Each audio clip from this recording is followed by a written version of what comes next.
அனைவருக்கும் வணக்கம். நான் பிரபாகரன், ஜோதிடர், சென்னையிலிருந்து பேசுகிறேன்.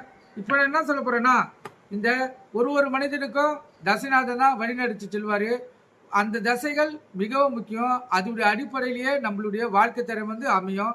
நம்மளுக்கு நல்லது பண்ணுறதா இருந்தாங்கன்னா நம்ம வாழ்க்கையில் அந்த குறிப்பிட்ட தசை நடத்தும் வருடங்களில் நம்மளை உயர்ந்த நிலைக்கு கொண்டு போயிடுவாங்க. அப்படி நம்மளுக்கு கெடுதல் பண்ணுறதா இருந்தாங்கன்னா நம்ம உயர்ந்த நிலையில் இருக்கவங்கள மிகவும் கீழே கொண்டு வந்துடுவாங்க. கருத்தில் கொள்ளுங்க. அதனால எந்த தசை உங்களுக்கு வழி நடத்துகிறதோ அந்த தசநாதனை வணங்கினால் நம்மளுக்கு, அதாவது உங்களுக்கு கெடுதலே செய்வராக இருந்தாலும் உங்களுக்கு நல்லது செய்யக்கூடிய சூழ்நிலையை நம்ம மாற்றி அமைக்கலாம். கருத்தில் கொள்ளுங்க. எப்பவுமே ஒரு நன்மை தீமை இருக்கிறாப்போல ஒரு கிரக நிலத்துக்கு நம்ம பாவங்கள் செய்யறோம்னா அதுக்கு விதிவிலக்குகள் இருக்கும். நீங்கள் கருத்தில் கொண்டு பயன்பெறுங்க. இப்ப சந்திர திசையை பத்தி சொல்றேன், கருத்தில் கொள்ளுங்க. சந்திர திசை நடத்துவர்களுக்கு, சந்திர திசைனா 10 வருடங்கள் திசை நடத்துவாரு. கருத்தில் கொள்ளுங்க.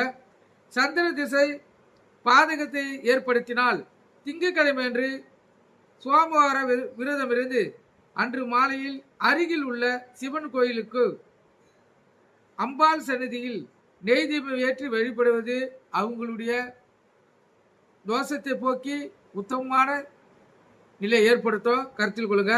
அதே போல வெள்ளை வேஷ்டி, தயிர் சாதம், நெல் இவற்றை தானம் செய்தால் அவங்களுடைய தோஷம் முற்றிலுமாக கழிக்கப்படும்.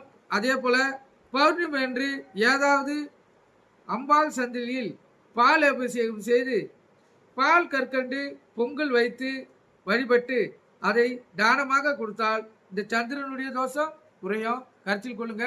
ஏன்னா தசநாதன் மிக மிக முக்கியம். புத்திநாதன் தசநாதனை கேட்டுதான் வேலை செய்வாரு.